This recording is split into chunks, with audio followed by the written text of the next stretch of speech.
If I am a new writer, I've written my first book, but I want it to be the bestseller. What is the criteria I need to follow to be a bestseller? The first step is to approach a traditional publishing house. A traditional publishing house is a publishing house that has all the criteria of the publishing world. Yeah. What do publishers do? Publishers create worlds through writing. Who is responsible for marketing, the publisher or the writer? The publishing house is responsible for marketing and distribution. Note, as we are speaking, these writers please avoid ChatGPT. Usually people just put prompts in ChatGPT and whatever they are given, they just carry it to the publisher and they're like, this is my draft. We do not have to rush into finishing manuscripts. People are not going to buy your book or buy anything from you because your thing is nice. You can get it elsewhere. You need to be on podcasts. No. You need to have book tours. You need to have a book launch. You need to be in people's faces enough for them to say, look at Chimamanda. I love that lady. Oh my God. Our African queen. You know, if you want something, take time to invest in it. Invest in your craft and make something that will last for generations. What is Blossom's Publishers adding to African literature?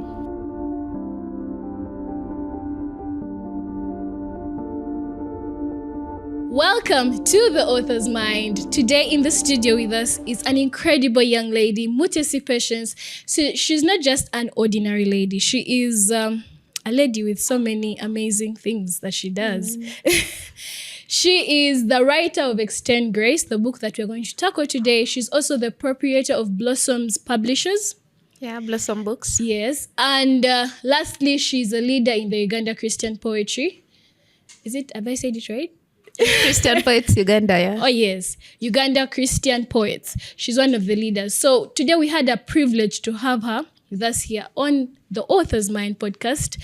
And we are so grateful you took the time in your tight schedule to come and be with us today, Mutesi. Amen. Yes. So could you tell us a little bit about yourself? Hello, everyone. It is such a great pleasure to be hosted on one of the most amazing authoring podcasts in the whole world. Oh. I don't take this for granted, Jenny. It is such a privilege to sit with such a strong and bold woman making great movements in the writing sector. Oh, thank you so much. My name is Mutesi Patience. I am a Gen Z. Oh, yes. Of late, I love calling myself a digital writer. So I am a Gen Z digital writer who has authored 5 books so far, and is also the proprietor of Christian Poets Uganda, Blossom Books, among other things. Oh, wow. Amazing. That's it briefly. Okay. So you don't want to tell us a little bit into what Blossom's Publishers is about? You know, what is Uganda Christian Poets? Some people maybe have heard it for the first time. Okay. For starters, Christian Poets Uganda is an association that brings together poets from different poetry groups, poetry families, independent brands, with the sole purpose of preaching the gospel of our Lord Jesus Christ through poetry. Basically, under Christian Poets Uganda, we have different poetry groups like The Clan, Yes. if you know The Clan. Yes, of We have course. independent brands like Theophilus, and we have different poetry families. We all come together and, spread the word of God through poetry. We do Christian poetry tours to churches. We visit different churches through poetry. We also organize poetry events like the I Am Word. We used to have I Am Word, My Mental Wellness Matters to God, among other poetry events. But Wow. one thing remains for sure: Christianity. That's why we are Christian. We are Christian-based performance arts in poetry. So the basis is Christianity. Yeah, the basis is Christianity. What if I'm Muslim and I want to join? You're welcome. You're welcome, because our God is no respecter of persons. He loves us the same. All right. And Blossom Books is a brand under which we have a publishing company that publishes books. Under that, we also have a writing cohort. I usually carry out publishing and writing mentoring classes for young and aspiring writers, free of charge.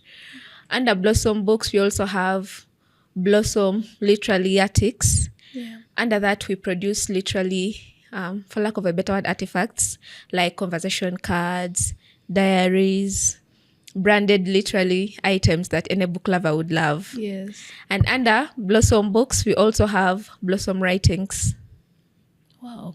You're doing amazing work. Yeah, so let's just call it a writing swags avenue. Okay. Yeah, so Okay. that is Blossom. Oh, wow, this lady is very incredible. Like I said at the beginning, as you can hear for yourself, she's doing amazing things in the writing industry. And today, I want us to first start by discussing her amazing book. She's having a book launch on 28th of February this month, which is about 3 days from now.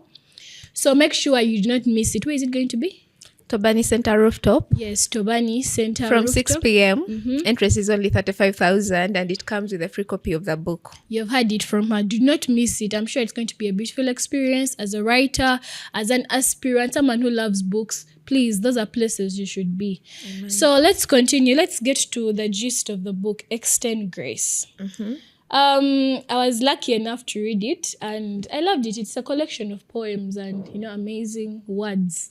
Amen. So could you tell us what inspired Extend Grace? First of all, New Vision published, was it last year air, that majority of Ugandans are mentally disturbed. Yes. So that let me first stop you there. That statistic also continued to this year, that the level of mental health issues is increasing in Uganda. Yes. Increasing negatively. Yes, negatively. So it being that 70% of Ugandans are young adults, and as young adults, let's say this generation, we are struggling with a lot of things passed down from our generations, simply because one, our parents didn't know any better, and two, that is the environment status quo, that is the standards that have been set for us, among which depression, judgment which comes from society standards, where we are told that if you don't become a doctor, you're not successful. If you're not a lawyer, you're not successful. If you're a woman and you're 25 years and above, not married, you're a failure. All that generational judgments. Sometimes we have pressure, especially those in the executive places. Sometimes our bosses put a lot of pressure on us. Yeah. The pressure to perform, the pressure to be what we are not. So those are some of the things that inspired me to write this book, Extend Grace. We are all living for the first time. And one of the lessons that I want readers to perceive in this book is that everyone is living for the first time. Yes. It's not that we got to have a life before we were born. No, this is our first time and it had no rehearsal. So if someone does a mistake, if someone comes short of your expectations of them, if someone disappoints you, in quotes, cut them some slack. Because they are living for the first time too. I know sometimes we're like, my mother traumatized me. Yes, your mother traumatized you. We are so sorry about that, but it is her first time being a mom too. It's not that she was a mom when she was a child. I understand. Sometimes we are like, my boss is hard on me. I cannot take it. I'm going to quit. Gen Zs are good at quitting. But perhaps your boss is hard on you because he doesn't know any better. Just because maybe he grew up in trauma and he was told that if you're not hard and you don't put pressure on someone, they don't perform. Maybe they just have a hard way of expressing love. I love the way you brought it out. I love the way you see it. But unfortunately, to some extent, the world doesn't move like that. Yeah, it doesn't move like that. I understand the Extend Grace is a concept that should actually be in everyone's mind, at the back of your mind, as a boss, as an employee, as someone who is owning something. You need to know, I need to extend grace to everyone. But sometimes it's hard. It's hard because you need the work done. Give an example of maybe a boss who has left work for his employees, and maybe for some weird reason people just, they became lazy about it. Do you expect that boss to extend grace? They are failing his business. Do you know one of the reasons why I didn't become a doctor in life? Why? My math teacher traumatized me. I was a student who was very good at literature, English, history, but then I was poor at mathematics. So instead of making me fall in love with the subject, instead of coming soft on me, man came with canes. He started beating me. He started shouting at me. So I logged out. I was like, maybe I'm not good at this. Maybe I was made to fail. Maybe I'm not a mathematician. But had he come soft to me, like had he loved me into the subject, had he gently taught me the subject, maybe I would have fallen in love with it and given it my all. That is the same thing that happens, let's say, in our workplaces. Yeah. We all have different levels of intelligence, so you know that, right? Some are bright students, some are average students, and some are especially gifted in being the last. So if someone is not good at something, maybe they just need some grace to learn how to do it better. Or maybe that is the best they can give you. You just have to either find someone else better than them or teach them into doing it better. But to some extent, if we continue like that, we're going to lose a lot. It Yeah. is a good concept. As a Christian, I agree. You should extend grace.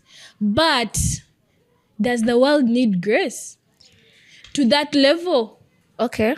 To that, because think about it, as someone who maybe wants to achieve something in a year, you have to be tough on yourself as a person. It starts also with you. You have to be tough on yourself. Now again, another person slacks on that. What are we doing? First of all, there are two things I could say.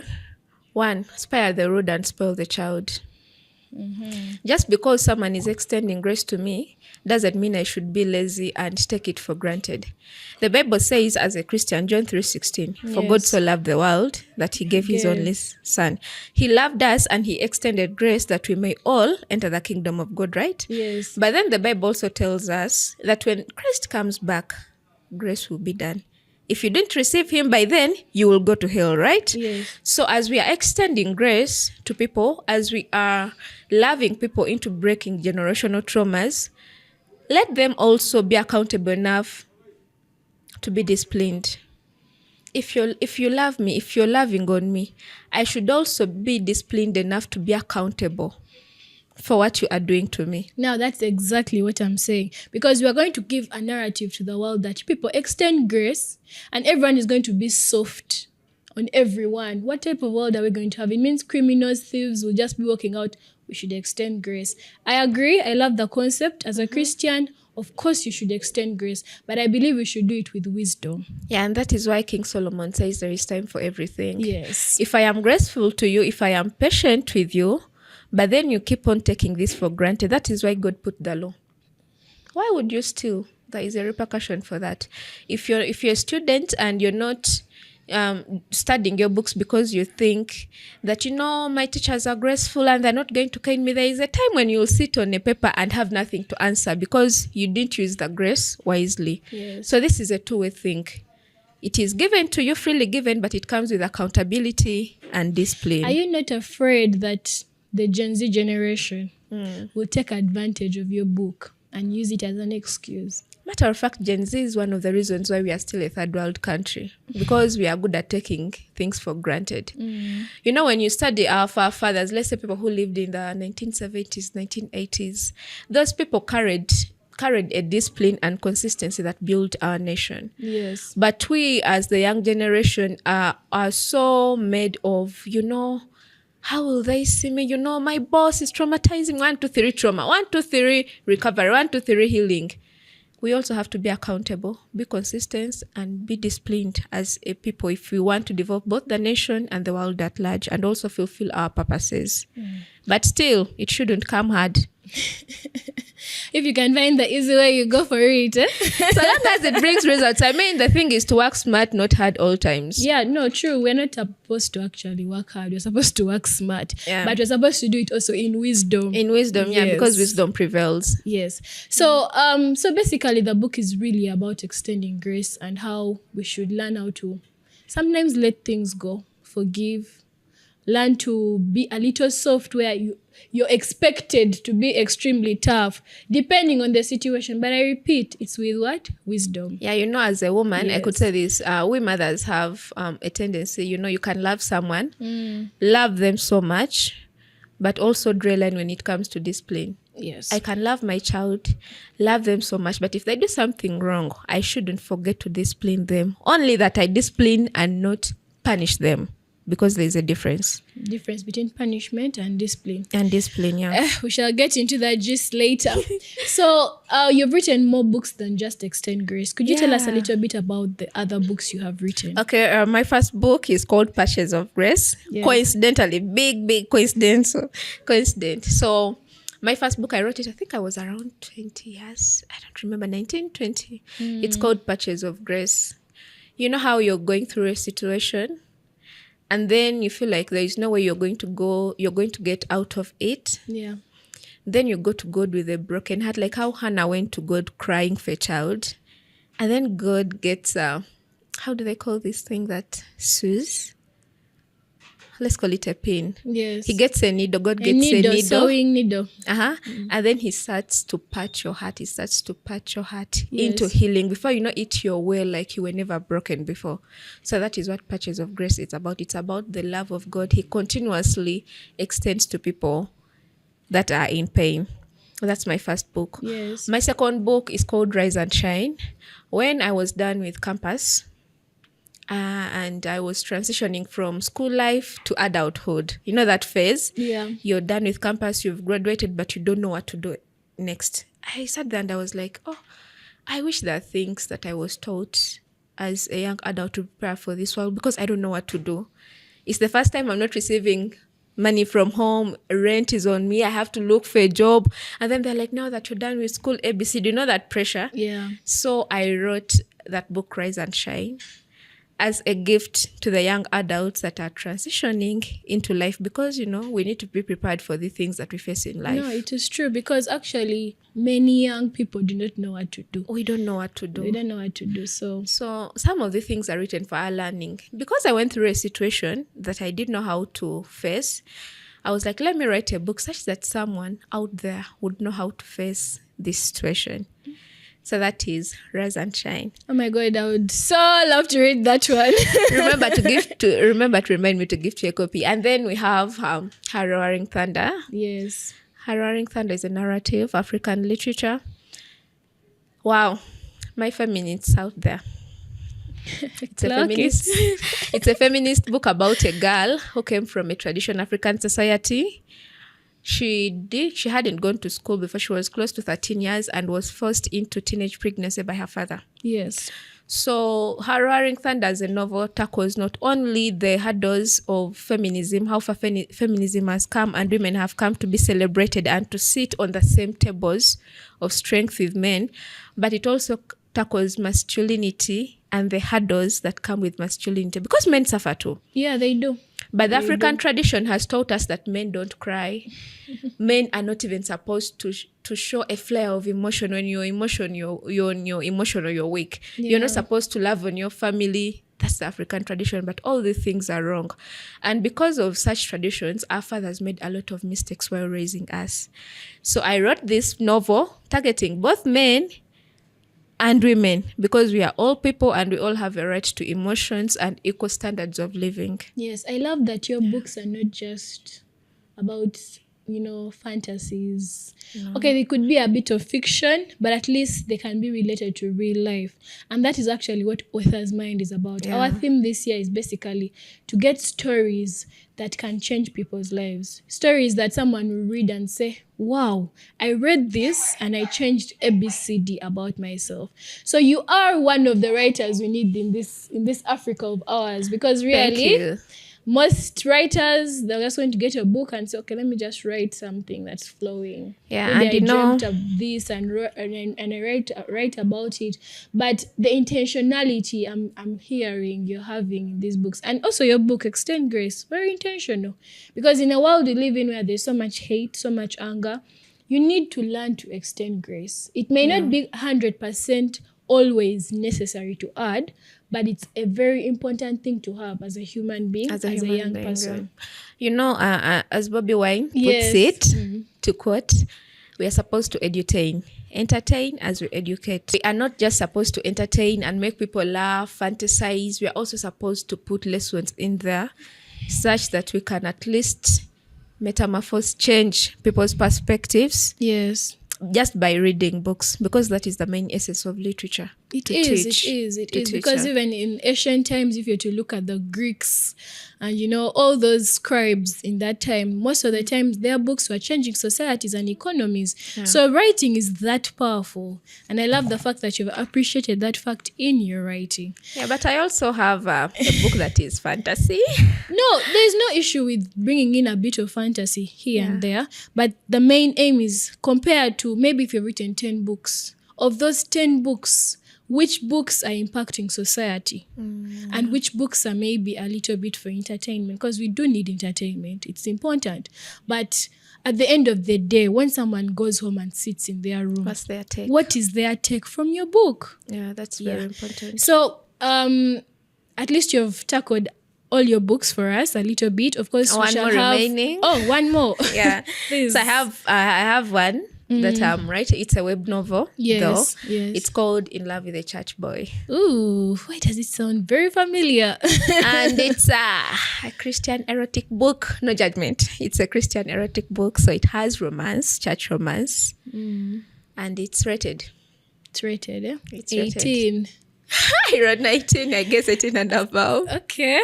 Yeah. This is very interesting. So we are moving away from the books you've written. You've written amazing books, and we love that part of you as our writer, African writer, Ugandan writer. We appreciate that. So you do have a publishing, company. Yes. Blossoms Publisher, and you're the proprietor. Yes. So we have a few questions. I have a few questions concerning publishing, because as many writers come on the podcast, some even send you DMs and they're like, "Hey, people, I have written a book. Where do I start from?" Even writers who started like yesterday, maybe at the beginning of the year, someone is like, "I want to write a book, but now when I write, what are the steps I should follow? Okay. Where should I go? Who should I speak to? What is the work of a publisher?" So maybe you can first explain, what do publishers do? Okay. Publishers, I usually say that publishers create worlds through writing. Yeah. When you give me your draft, the first thing I'll do is to examine it. How terrible is it? Because drafts are made to be terrible. Yes. Not as we are speaking, this writers please avoid ChatGPT.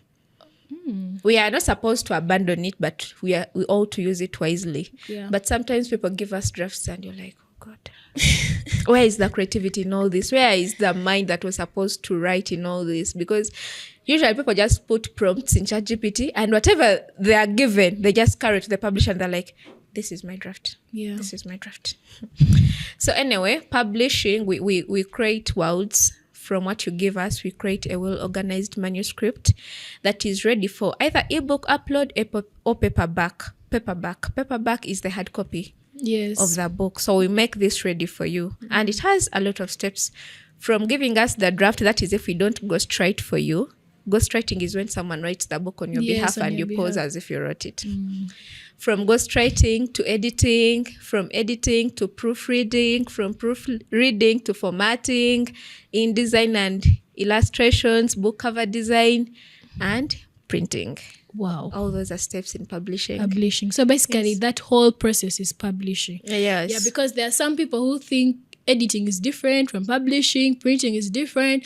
And I was like, no, these things are the same. Now you've had it from a real it's publisher. All the same. Matter of fact, it also includes marketing and distribution. Oh, yes, I was getting to that. And as Blossom Books, we are also including another extra thing. We are signing authors under our brand. Just like you see Swang's Avenue could sign an artist under them, we are also going to start signing artists, creatives, writing creatives under us, such that we manage them. We make them digital writers because the world is going digital. We need to embrace branding and imaging. So as Blossom Books, we are also entering that world. Yeah. That's nice. So if I am a new writer and maybe I've written my first book, but I want it to be the bestseller. Okay. What is the criteria I need to follow to be a bestseller? Because I see a lot of writers put a badge of, they just put like the stamps of bestseller on top of the book. But when you read the book, it's not all that good. I'm like, how did this one win bestseller? So what is the criteria? Okay, the first step is to approach a traditional publishing house.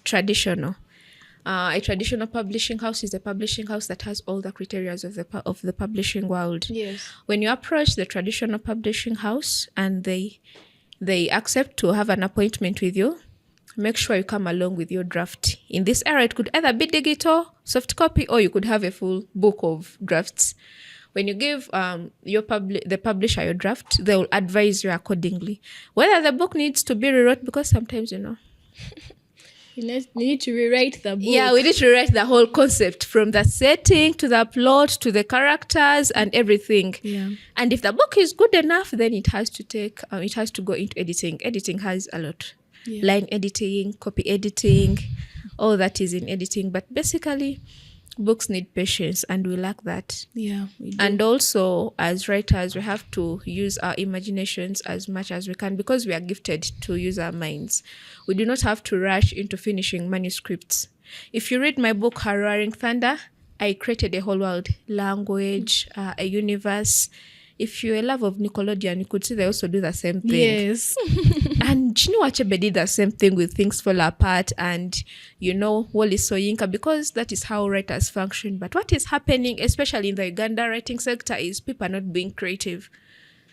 We are going with a narrative that exists already. And if something exists already, you're adding into it, it will be good, but it will not be perfect. And as writers, literary criticism teaches us perfection. Yes, and you need to really think out of the box Very much. completely. Completely out of Someone the box. has to read your book and think, where did this writer think of this? This is out of the box. They have to fall in love with your work. Yes, they have to. So basically, what you need is maybe the traditional publishers Yes, traditional publishers. to approve your work. To approve your work. If a book is not approved and they advise you to rewrite your storyline, go back and rewrite your storyline. And also, self-help books are good, but they don't define literature. Literature as a sector, I think we need to teach people the things, has a lot of categories. Yes. We have poetry. Under poetry, have sonnets, prose, line poetry, all that. We also have novels. That's the narrative. We have memoirs. That's nonfiction. We have plays for the playwright. We have a lot of things. Let us not only focus on self-help books, because someone comes and they're like, I am an author. It's just one self-help books. So let us also take note into that. Actually, to be honest, I feel like to be a real writer, or should I say a real author, you at least must have authored from all the different categories. Yeah. Not just maybe self, or maybe you should have gone into novel writing where you bring in maybe that whole world thing. You need to maybe have a poetry collection somewhere. Anthology, like, all that to say, okay, I am a fully certified writer. Yeah. But what we find these days is one person write one book. Self-help I'm book. an author. How to grow. They should have their own category, by the way. Book, help books, self-help. Yeah, and then they come and then they're like, I am a published author.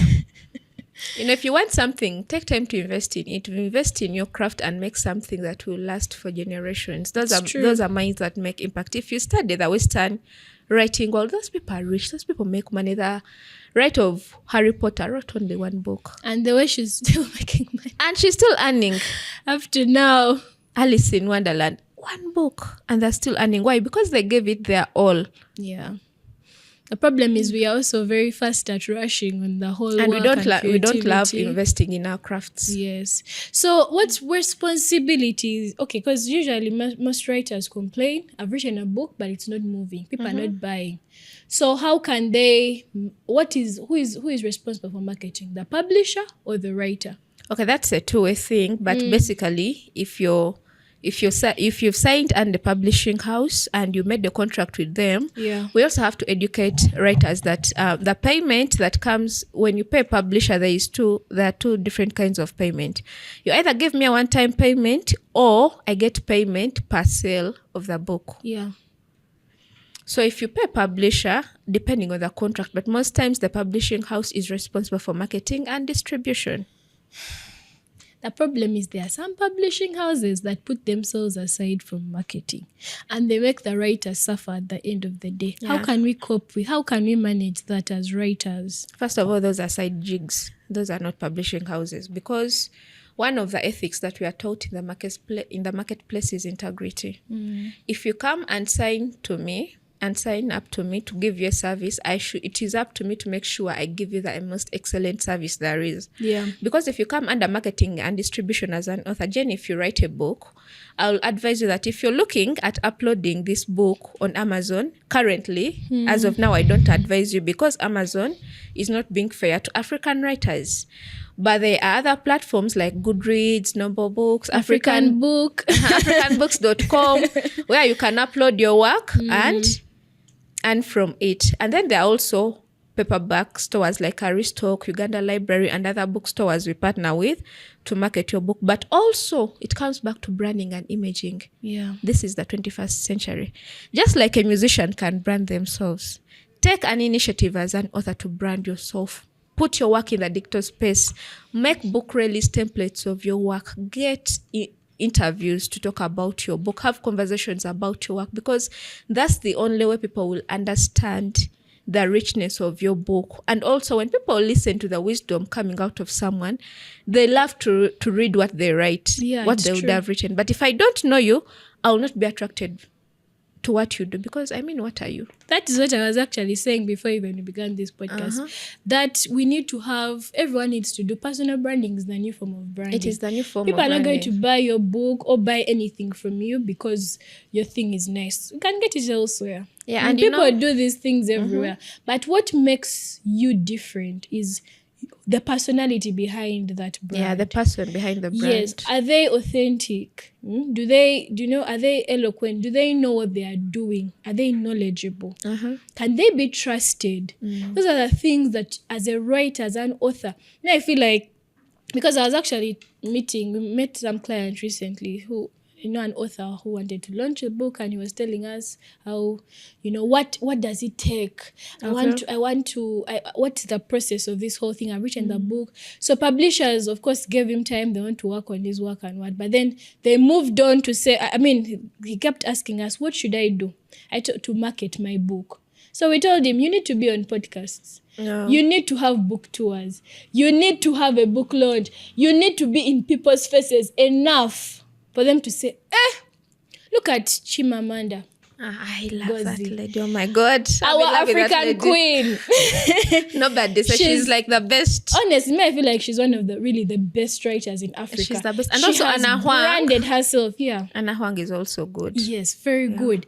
They've branded themselves to a point where you've not even read the book, but you're like, I'm sure if I invest and put maybe this amount of money in buying this book, I'm not wasting my time. Their books are also so good. Yeah, they are very good. Yeah. They're very good. Actually, if you notice how I market my books, I have been to almost every TV station in Uganda. I make sure I am hosted on all media stations, TV, and I also make sure I sit down and have a conversation about my books. Because let's say 10 years from now, the world is going digital. It's going digital. The world is going to digital.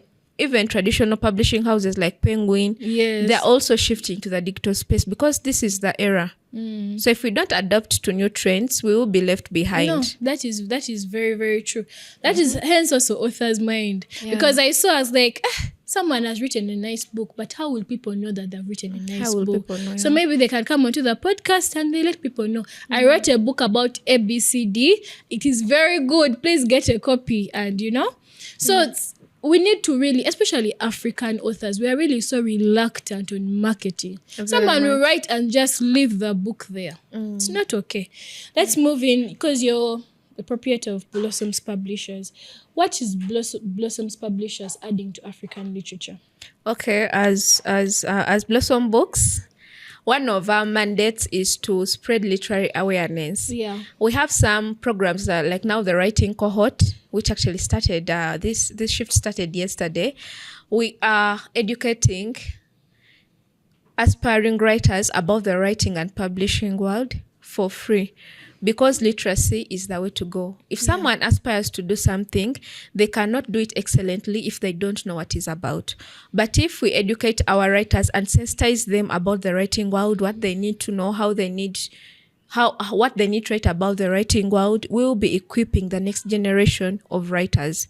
So as Blossom Books, one of our mandates is to spread literalism. I don't know, that doesn't exist. Literature to a world where they say Africans are not good at reading. Yeah. So we want to break that. We want to change that. the mindset of people concerning African literature. Yeah. First, by equipping writers. Two, by going out in communities with our work. Wow. That is amazing. And I feel like that should be a mandate for every publisher, that as long as you're a publisher, you should do something just a bit more different to attract people into reading more of the books. Yeah. Because at the end of the day, that is your true audience. The readers. The audience. The readers. The authors may come and, write and publish and what, but at the end of the day, it is the readers. So we need to get more readers on board. Reading is not it might have been something that has been there for ages, but it's still relevant today. Yes. Books, novels, they're still relevant. They're turned into movies. They're turned into film. It's just important to have. And you see, Africans, we are the mothers of literature. If you study our history, just that we used to do it a little bit differently. Yeah, we were so much into oral literature. Folk songs, Poetry, because we used, if you study the Nigerian world, they do something, I don't know how it is called, orating, where someone can come and give you praise through poetry orally. So like those things they keep saying when maybe they're ranting. Yeah, is it not ranting? I think ranting is negative. No, that's negative. Something where okay, let us say maybe you've done something good. Maybe a mother is praising a child. Oh, my beautiful child, you have done this. Oh, you'll never lack. Maybe is it something like that? And it's so beautiful. So we used to do oral literature, but then Egypt, which is part of Africa, came up with the written literature through papyrus. Yes. But before we adapted it, well, we were colonized. So now we have to shift our kind of literature from the oral literature that we know to written kinds of literature. And the responsibility is both on you and I. It is. To make that happen. It is. Yes. That's the revolution right now. Yeah, So how do you plan to attract more writers? Since most writers are learning self-publishing. Okay, I have spoken to a few writers who are like, I'd rather self-publish. I know how to edit. I know how to what. Then maybe I take it to NASA Road and they fix it for me and I sell. So how are you going to attract those writers and say, you know what, with a publishing company, it's ABCD. What is so different about us joining a publishing company? Okay, first of all, the first initiative about that is to offer the best at its best. Yeah. If you say you're a traditional publishing house, then do things that traditional publishing houses do. If you look at some of our works that we've released, just that, most cases, NDAs with our clients, we are not able to disclose some of the books we've worked on. We make sure we offer excellent work, and that more of the work that we get is usually reference from our clients. So self-publishing is good, but it will not give you the opportunities that come with traditional publishing houses. Yeah. Like branding and imaging you. I have access to most platforms, privilege of being a publishing house that you may not have access to. If I say, Jenny, you have your book and this book is fit for this kind of context, like this kind of audience, I'll make sure your book reaches the kind of audience that it needs to. And also, this is something we do on a professional basis. We went to school, we have degrees in English and literature to do this for you. Yes. So it is really important as a first-time writer, even a writer who has been there for some time. I would encourage, please go to a publisher. It may be a bit costly. You may take a little money from you, but it will be worth it, because at the end of the day, you'll actually see sales, things will move, and you'll feel like you've not wasted time to sit on that laptop to write. There is also something that people forget. Is it called stylistics? Language has different styles of writing it. Some books require strong language, others require soft language, others require formal language, others require Shakespearean style of writing. Yes. That is the publisher's responsibility to notice. As a writer, you may not know that if I'm writing African literature, this is the manner in which I ought to write. If I'm writing Western style contemporary, this is how I'm supposed to write. If I'm writing poetry, I want it either open verse or line. This is how I'm supposed to write it. We are paid to do that for you. Wow. Yes. So according to statistics, I was looking at some statistics concerning publishing. Last year, 2025, Uganda, we sold around according to books and publishing, the number of people who published, if you're to use it in dollars, around $299 was made from publishing. That's around roughly 1M Uganda shillings. 299. Yes, 299. Yeah, that's so. Around. As a publishing company, what would you do to improve such sales? What contribution would you have to the publishing and writing, industry to improve those sales, to improve and encourage people maybe to write more, or read more? Okay. First of all, the first thing we have to do is to differentiate authors from writers. Yeah. I have a book, I am rich, I'm bored, so let me write a book about my life. You're a writer, you're not an author. And then there is a 20-year-old girl who is like, I have to publish almost 50 books. Now, my emphasis will be on this young girl with a deep passion to do something for the industry, Two, we have to learn from people that have existed before us. Writing is a creative faculty. We have creatives that have evolved as an industry, like musicians. Yeah. I had to sit down with my team and I'm like, let's sit down and study how artists brand and market their work. It is the same way that we are going to do, and we are going to do it aggressively. If musicians have managers, then why can't writers have managers? If musicians have media tours, why can't authors have media tours?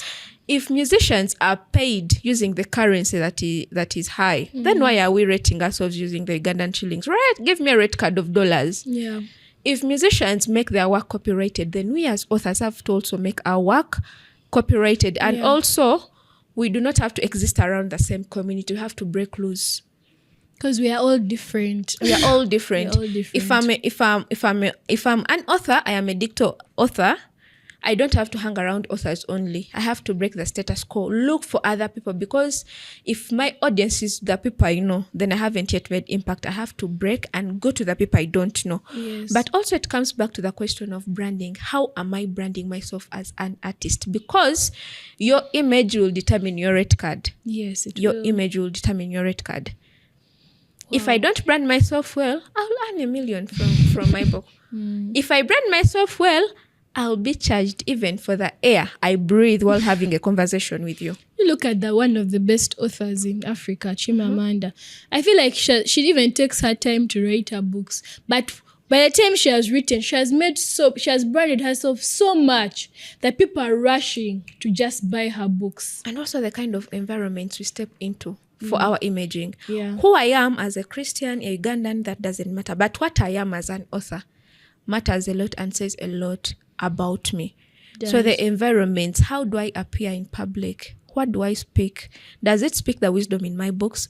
Or does it speak someone who is writing as a hobby? Because passion drives. True. You have to actually immerse yourself in the writing world to actually succeed fully, especially for people who actually want to make writing a part of who they are. Because there are one-time wonders who come in and, they'll write maybe a self-help book and disappear. But there are those ones who want to constantly keep writing and, even make money out of it. So those are the ones who need to be more intentional. I always tell people that I am what I earn from my craft. You see? I live off my craft. I earn from my books. And how did I reach that level? I took my life seriously as a profession. I knew what I wanted and I did everything in my power, by God's grace, to go after it. If you ask me, what do you do? What is your job? I'm a writer. You're like, how do you earn money? My God, do I earn money? I do. That perception. I do earn money, and a lot of money. I could sit down and a lot of money from my writings that could take someone months and months to do. Why? Because I branded myself well to attract the right audience. Which is to my very, work. very important. Very important. So I think I've tried to exhaust publishing. In case you have any questions about publishing, please leave it in the comment section for us. They will be answered. Yeah. Let's move to the fact that you're also a proprietor. This lady is very incredible, people. She's doing big things. Thank you. So she's also a proprietor of Uganda Christian Poets. Yeah. And first, tell us about Uganda Christian Poets. Because you already explained at the beginning, but what is the vision of this? The vision is to create an association, not a group, an association that brings together poets from different walks of life. As a Christian, for the sole purpose of preaching the gospel. People have this mindset, which is wrong, that poetry wa abantu bakola literature, poetry wa abantu ba luzungu.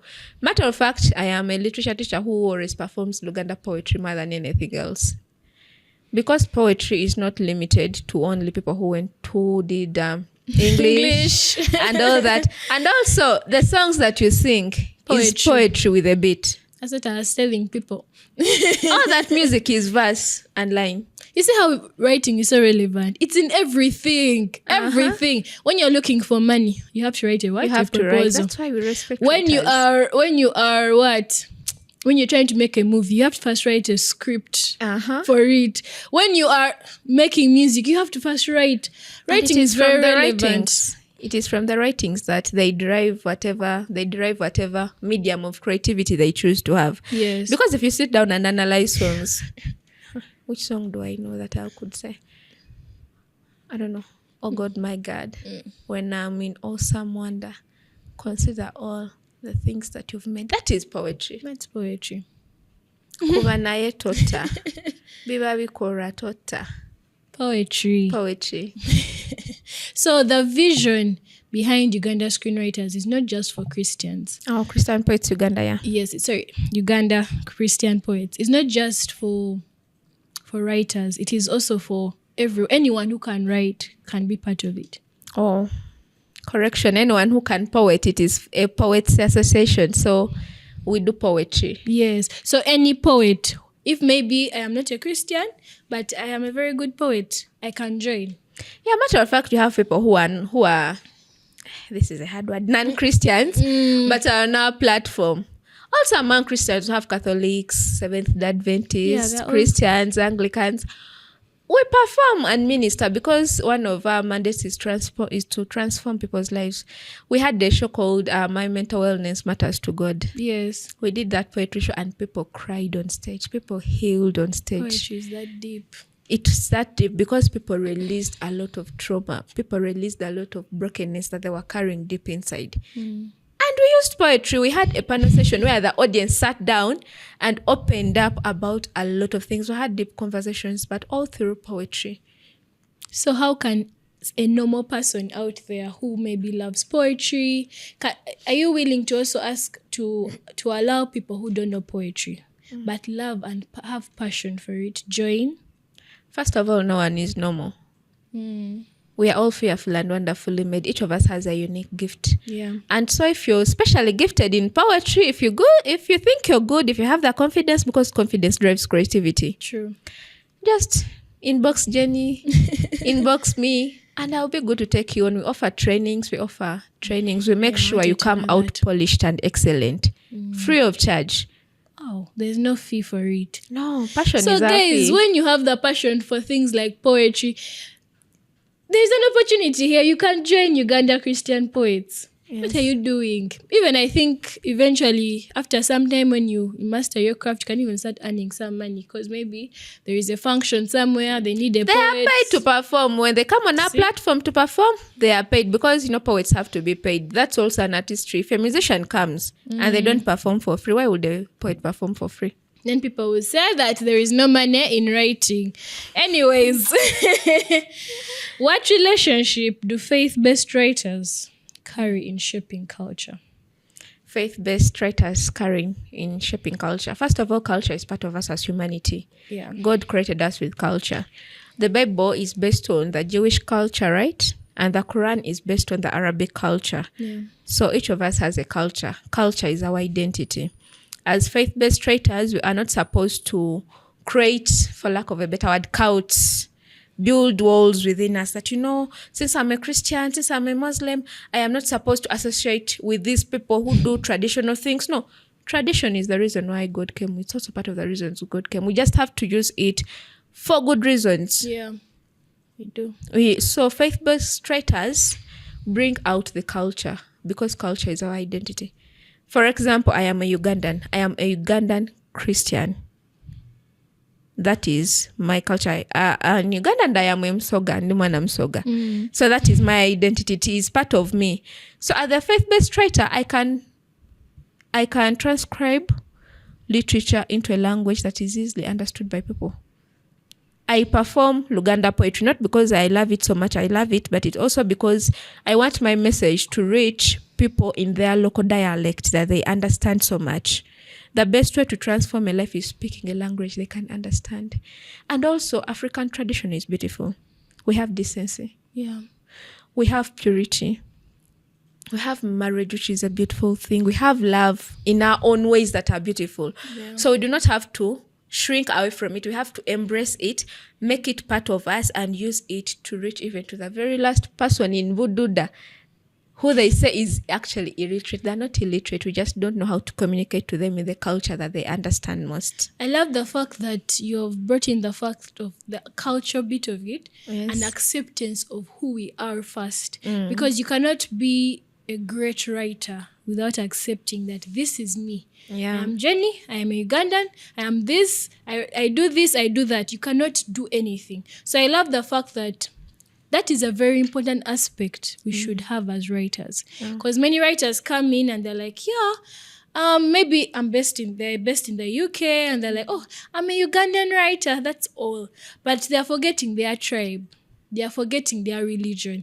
And those are all the things that make you who you are. That's what makes you patience. This gentleman that passed away last year, God bless his beautiful soul, Ngugi wa Thiong'o. Yeah, Ngugi. I love him so much because he only wrote in his in native language. Yes. Is it that Chikuyu? Yes, Chikuyu. He used to write in his native language, and he said, if the white men want to read my work, They have to. let them pay people to transcribe this work into the English language. Even when he was hosted at universities, he used to speak in the native language. Chikuyu. Because that is who he is. was. Who you are influences what you become and what you are. You cannot take away who you are. You just have to embrace it and use it for the good benefit. Actually, if you're African and you're living Western style, you're still colonized. Thank you. You have said it. Yeah, if you're still colonized. Actually, the problem now we are having is there are many tribes and languages. But if it was not that and we had one language, I should have this podcast in the national language of Africa. Yeah. And so that all Africans can truly understand me. But because now we have so many tribes, so many languages, so many people, some people who know French, they don't know English and what. So you just speak with what you have. Yeah, we speak that Speak with what you have. language. But what you're saying is very true. Identity plays a huge part in the success of a writer. Very much. Very huge part. Yeah, so finally we've come to the end. But I have enjoyed speaking with you about these things. Thank you so much. Thank you so much for the knowledge. I'm requesting, could you give us at least one poem from Extend Grace? Something we can take home. Oh my God. A beautiful poem. I'll have to read. Am I permitted? Yes, please read Because- for us. A beautiful poem Yeah. before we end this session. A lot of beautiful poems. Yeah, I don't know what to read. So I don't know what's your style of writing.